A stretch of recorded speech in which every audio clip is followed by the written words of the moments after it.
is, I'm just going to pick a roster move. I actually think an underrated aspect is I've seen loads of discussion about Elish to FaZe and, what's going on at Falcons. But the weirdest one to me is people talk about the Ropz to Vitality move. But the part I can't believe that no one brings up is this. Bro, I never saw that move coming at all. I never even knew Ropz would want to do that move. That's why I was quite interested in all this discussion about, did he want to stay in FaZe first? Did FaZe not give him the contract? Did he just want more firepower? Would he have stayed? Because here's the thing.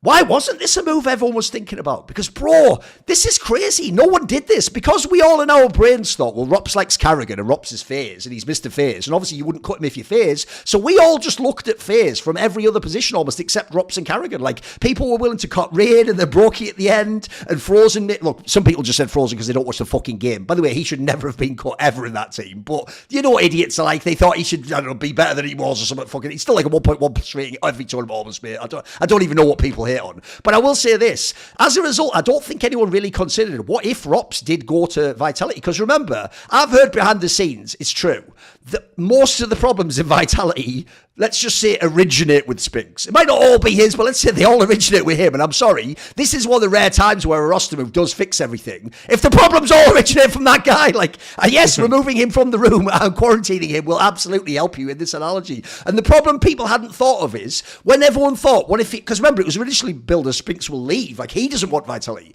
So everyone was always thinking, what play could he bring in? And if you remember, the original rumor around Cologne was that whack one, Hunter replaces him. What? No, I don't know anyone who wanted that move. What's mad is, I actually think Ropz is like a side grade with upside. It's insane. I think you lose nothing that you got from Spinx, because I actually think Ropz is one of the only players who plays that lurky style, which is good. But I even add this in. Ropz has a clutch factor Spinx does not. I actually think people aren't realizing, by the way, the people I can't believe aren't singing from the rooftops is Zemu fans. Guys, I've got some good news for you. If he actually plays like he has the last 5 years, and Ropz plays, he doesn't even have to be as good at the major, somewhere between real Ropz and the major Ropz, this team's going to win a lot of fucking trophies.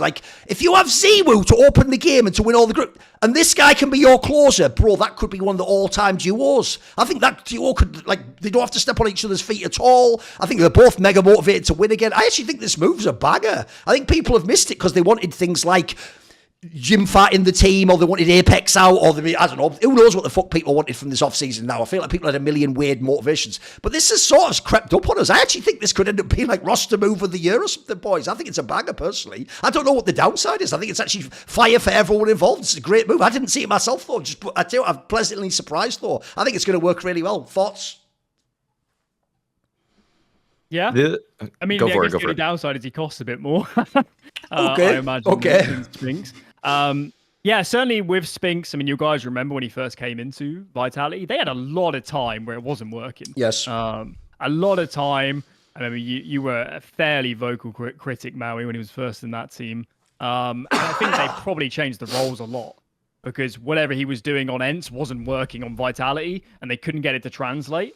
And they did figure it out, I guess, after a year or so, and Spinx was playing better Counter-Strike. But as Duncan says, in terms of someone who could just slip into their roles immediately and be good, Ropz is incredible. And Ropz is such a complete player. That's the thing about Spinx. It took them ages to get him working. And he only worked into his narrow hole in this team is the only place he functioned really well. Ropz, I know he plays a lot of anchor spots. He likes to be a very reactive player. He could play other roles if he needed to, and he'd still be world-class.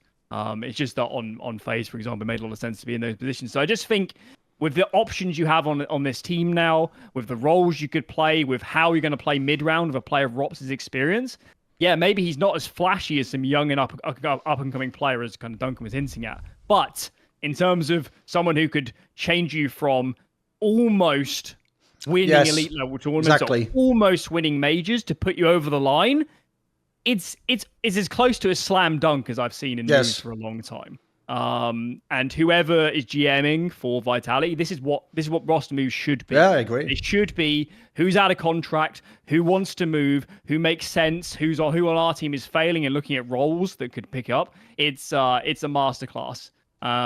It's one of those moves where you just look at it and you're like, whoever decided this knew what they were doing, and we don't always say that. No, of course not. We don't always say that with moves. So yeah, a good move, and I think we'd all be stunned if it didn't work out quite well.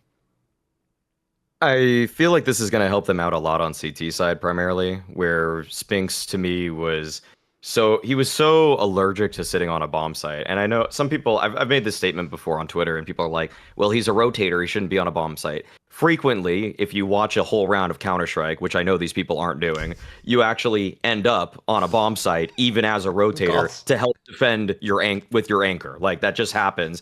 But Spinx would always actually try to just push. Like, I noticed pretty early when he was playing with Vitality that if they did stick him on a bomb site, he's just not the best, in all honesty, at playing around a single piece of cover and just kind of getting that one kill like an anchor. Like, think Majiskin Pit, for example. Like, he's going to jiggle the guy out a little bit, freeze him in his place, then wide swing him as soon as the guy is actually trying to approach and just get the one kill that he needs to, you know? Like, whereas Spinx, like, he just always wanted to push. And one of my guys in my like Twitter community found this, and he kind of like worked in with the tweet I made before about Spinx, where it was like, he calls them like bozo deaths, where if you're in a man advantage situation, he parsed all of the demos between teams that were in the top 5 in ranking, and he actually found that Spinx gave up just kind of like, compared to Ropz, a pretty drastically higher number of bozo deaths, which in turn are like, you're in a man advantage or better, like 5v3, 4v3, doesn't matter, and your team actually ends up losing the round.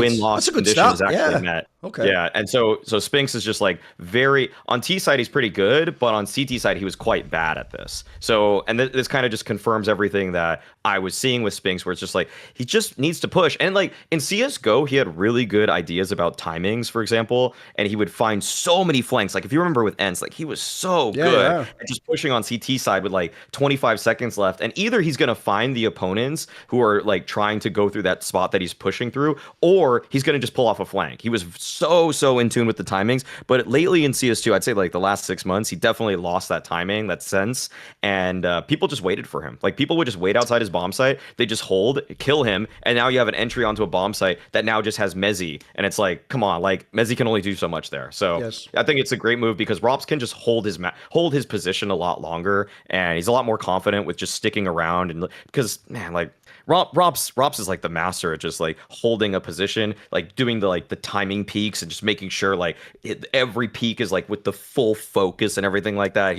He's so good when he's trained onto an angle. I'll just give everyone like the most noob version of like, you know, those 3 key points for the game. Here's what you want to watch for Vitality this year. You know, I have a metric, right, that gives away if you actually believe in the roster of a team, or if you think like they have like I'll give you an example. If you watch Spirit play around, guys, and I insert different names as to who's alive in a 2vx, your feelings about whether they can win this round will be radically different, right? Here's the thing you have to think of now. Imagine a round where Ropz and Zewu are in a 2vx. Bro, every round is winnable. Like every single possible permutation of that. Like this could actually give like an extra gear to Vitality. And as Alan said, the part people missed about Vitality because they only won 1 trophy is, bro, it felt like they were like, you could have just skipped them to the semi-finals of every tournament. Yeah, somehow they lost those matches. I don't know how, but they were absolutely the smallest margin from being like the team of the year for me. Like they could have won almost every tournament last year. Like, so I think that's why I'm not even saying Ropz has to be better than Spinx, by the way. But if you can just bring this aspect to their game, that puts them over the top. Because remember, you do have Zewu. Like, you're going to get to all the playoffs. You're going to, by the way, in a best of 3, I always even say the only way you can actually have Zewu be totally shit as best of 3 is you have to win 2-0. Like, if you give him time, he always wakes up. It depends, does he get there in time? So I think you add in Ropz, mate, the sky's the limit for this team. That's why it's so cool for people who I do think are underrated, like Apex and stuff, and people who call for their heads. Mezzi. I think these people are going to look awesome in their roles this year, and you're all going to suddenly change your tune, and you're going to be going IGL of the year and all that shit. It's going to be awesome. I can't wait. I actually think, like I said, I didn't see this move myself at all, but I think it's a slam dunk once you see it in hindsight. It's like, yeah, like Alan said, like this is fucking, it might seem obvious, but I guess it wasn't because none of us saw it, but it's a slam dunk for the GM, yeah. Even if it didn't work out, I like the idea. I just like what he attempted. I think it makes a lot of sense. See more cool, funny, interesting clips based on topics from my content? Well, subscribe to this channel then, or, you know, be a pleb and don't.